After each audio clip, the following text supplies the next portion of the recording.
Hi, this is Tamara at mooglyblog.com, and in this video, I'm demonstrating how to crochet the Calming Breezy Crochet Throw, which I designed for Yarnspirations.com. This pattern uses 3 balls of Bernat Blanket Breezy. I used the High Seas colorway, but you can use whatever colors you like. You'll also need a USI 9 or 5.5 millimeter crochet hook, or whatever size you need to obtain gauge. That said, it's a blanket, so don't stress too much about your gauge. Approximately 54 inches wide and 69.5 inches long, this blanket is very easy to crochet, and the self-striping yarn does all the work. So let's go ahead and get started on it together. Now, taking a closer look at the finished blanket, you can see here it's a relatively simple stitch pattern. It's the negative space that gives us the pattern itself, because with a very fuzzy yarn like this, we don't have a lot of individual stitch definition. And that's one of the reasons I chose to go up to USI 5.5 millimeter crochet hook rather than the slightly smaller recommended size. However, if you like the fabric that you get with a smaller, or for that matter, a larger hook, it really is up to you. Here's how to work the stitch pattern. Now, included in the free pattern download from Yarnspirations, you'll find both written instructions and a chart, so you can follow along with those as you watch the video. This pattern begins with a row of 163 foundation double crochets. If you don't like using the foundation double crochet though, you can just chain 165, skip the 2 chains closest to the hook, and then double crochet in each remaining chain across. As long as you've got 163 double crochets at the end of your first row, you're all set. Let's go ahead though and get started with some foundation double crochets together. I've got the slip knot on my hook, and I've left a good 6 inches or so I can weave in that end when I'm done. Now I'm going to chain 2, 1 and 2, and then I am going to yarn over and go into the back hump of basically the bottom chain of loop there of that first chain I made. Now with this yarn, it is a little bit more difficult to see these individual stitches, so you just want to kind of do your best. And that's actually one of the reasons that I chose to use foundation double crochets, there we go, for this yarn rather than to use regular chain and work into the chain, just because I didn't love working into the chain for it because of all the texture. I found the foundation double crochet is a little easier to work, but you know, your experience may vary, so whatever works best for you is fine. So I went into that furthest chain from the hook there, and I pulled up a loop, so now I've got 3 loops on my hook. I'm going to yarn over and pull up 1 loop through that loop, still have 3 loops on my hook, then I will yarn over and pull through 2, and yarn over again and pull through 2. And that will be the first stitch of my row.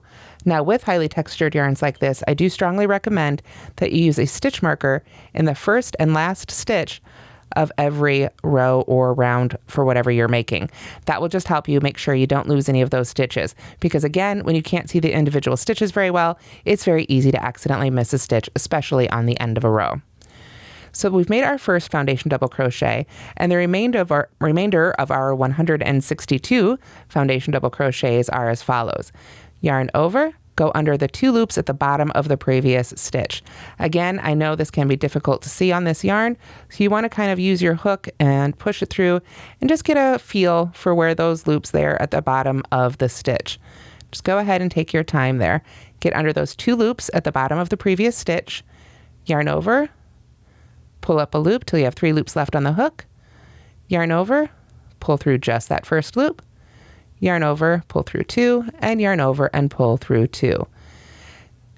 If you'd like a closer look at the foundation double crochet, I do have a separate tutorial for this in a smooth yarn on mooglyblog.com YouTube channel. So just continue to make your foundation double crochets across for the first row, or your standard double crochets, however you like to do it, until you have a total of 163 double crochets. Okay, so let's make row 2.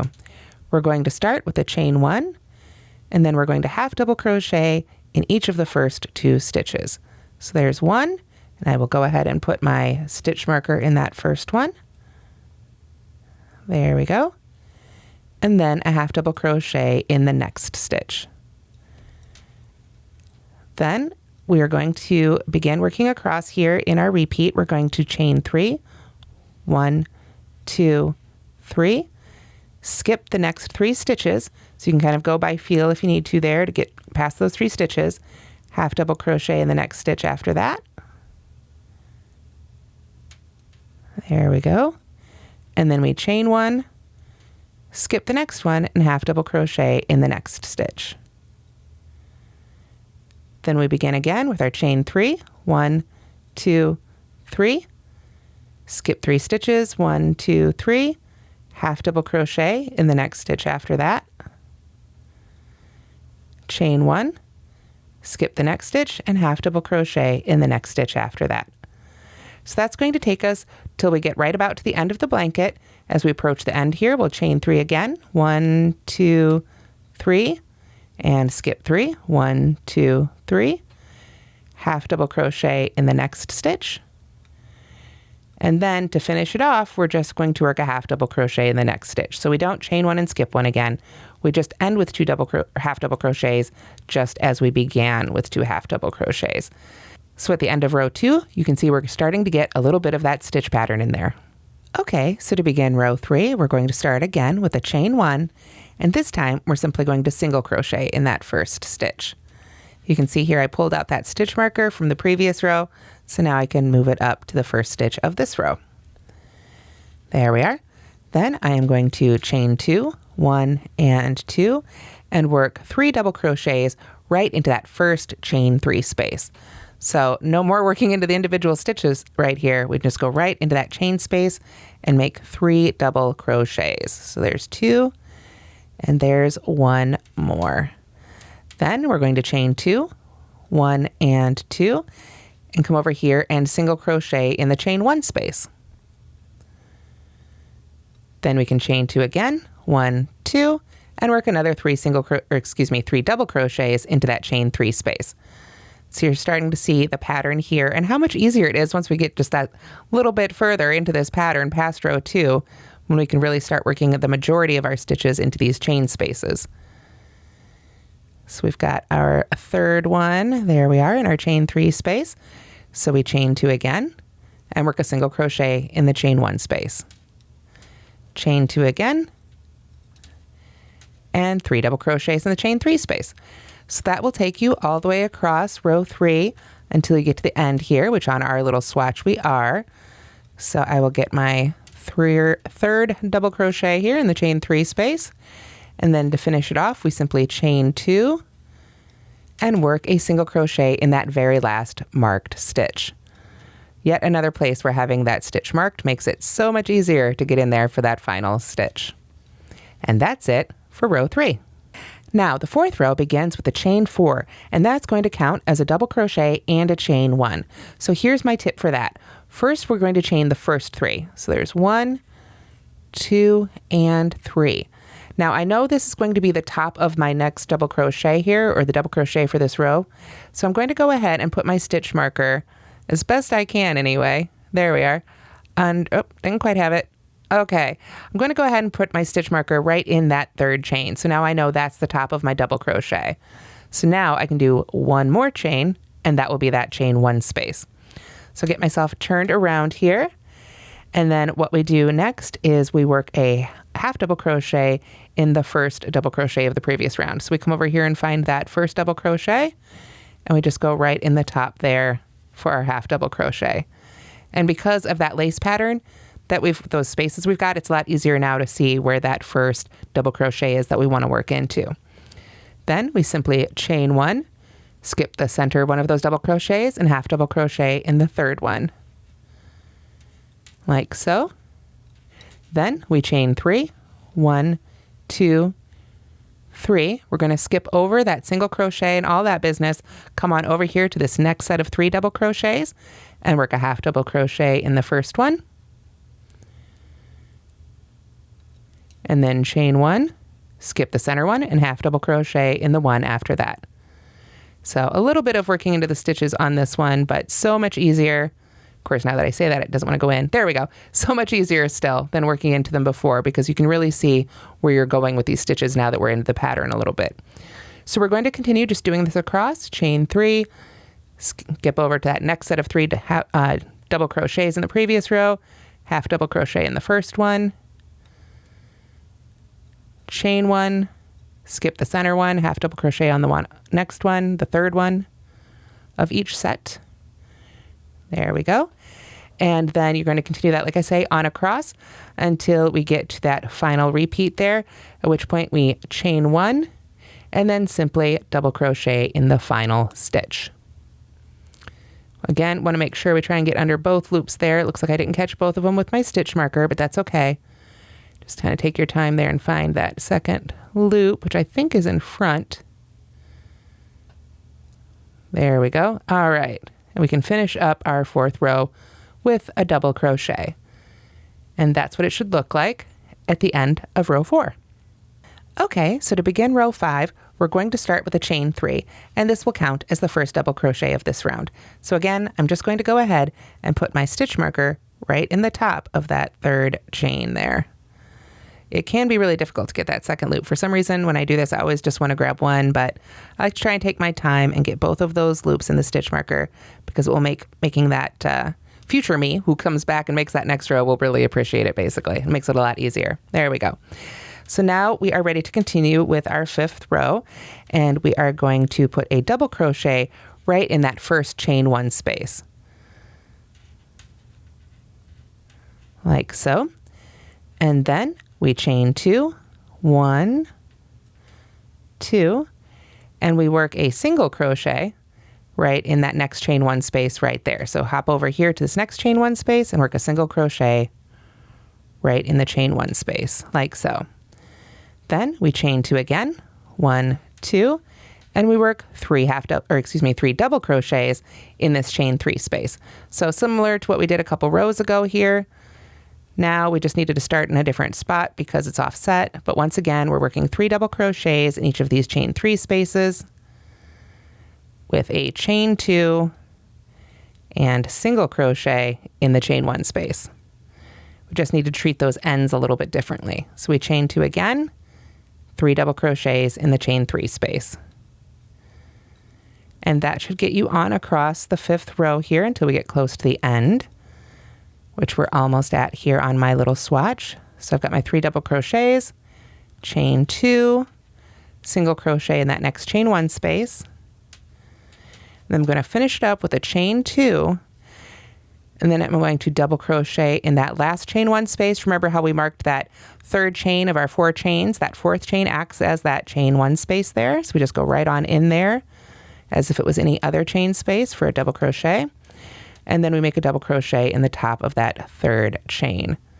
So again, this is where having that stitch marker in just the right spot can really be helpful later on when you're making the rest of the pattern. Okay, so here's a look at row 5, and we're ready to begin row 6. For row 6, we're going to chain 1 and work a half double crochet in each of the first 2 stitches. So there's 1 and there's 2. And with that made, I am going to go back and go ahead and put that stitch marker, in the first one there so I don't lose track. There we are. Then to continue on across for row 6, we are going to chain 3, 1, 2, 3, hop on over to this next set of 3 double crochets, half double crochet in the first one. Here we are, chain 1, skip the center one, half double crochet in the one after that. So, looks familiar, right? What we did 2 rows ago, just had to change how it began and end so that we can get the offset pattern. So now we chain 3 again, 1, 2, 3, skip the next single crochet, come on over to these double crochets, half double crochet in the first one, chain 1, skip 1, half double crochet in the one after that. And of course, we just continue that on across here, chain 3, 1, 2, 3, until we get to the very end of our row. You can see we've got those 2 double crochets there that we began our previous row with. We're just going to work a half double crochet into the top of each one of those. So there's the first one, and then get in there with that stitch marker for the second one. And that is how you work row 6. Now, to continue this pattern, you're just going to repeat rows 3 through 6 until the blanket measures approximately 69 inches long ending on a 6th row repeat. So you just want to repeat, like I say, you can rewind the video, go back to row 3, watch through rows 3 through 6 again, and just continue to repeat those until the blanket is about 69 or so inches long. That should leave you enough yarn left to finish the final row that caps it all off. Now this final row of the pattern is the last row. We're not going to come back and work an edge around this one unless you want to. It's not included in the pattern, but feel free to add whatever sort of edging you like. I just really like, especially with this fuzzy yarn, to let it sit without an additional border. So to make this last row, which is labeled next row in the instructions, we're going to start again with a chain 3. And this will count as our first double crochet of this row.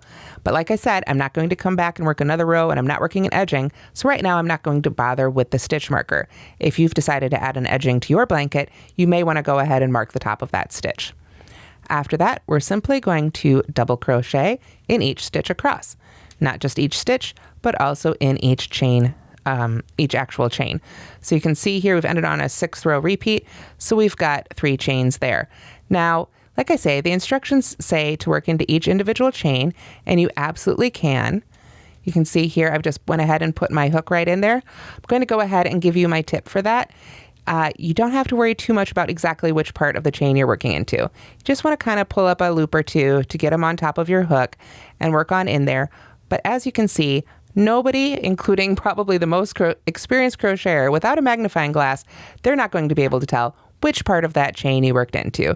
So don't necessarily worry about getting exactly the right 2 loops on your hook. Just go ahead and work right on in there. And if it frustrates you, you can go ahead and put those right in the chain space as well, just as we did for all the previous rows. Otherwise, we're just going to continue to double crochet across, putting 1 stitch in each stitch and 1 stitch for each chain, whether you're working into that chain space. If it's a chain space of 1, just work 1 double crochet in there. If you're working into the actual chain, of course, you just work 1 stitch into that chain. Whatever works for you, go ahead and add a solid row of double crochet, and that'll finish off your Calming Breezy crochet throw. And that's how to crochet the Calming Breezy crochet throw. Once again, you'll need 3 balls of Bernat Blanket Breezy for this pattern. Thank you so much for watching, and don't forget to like and subscribe.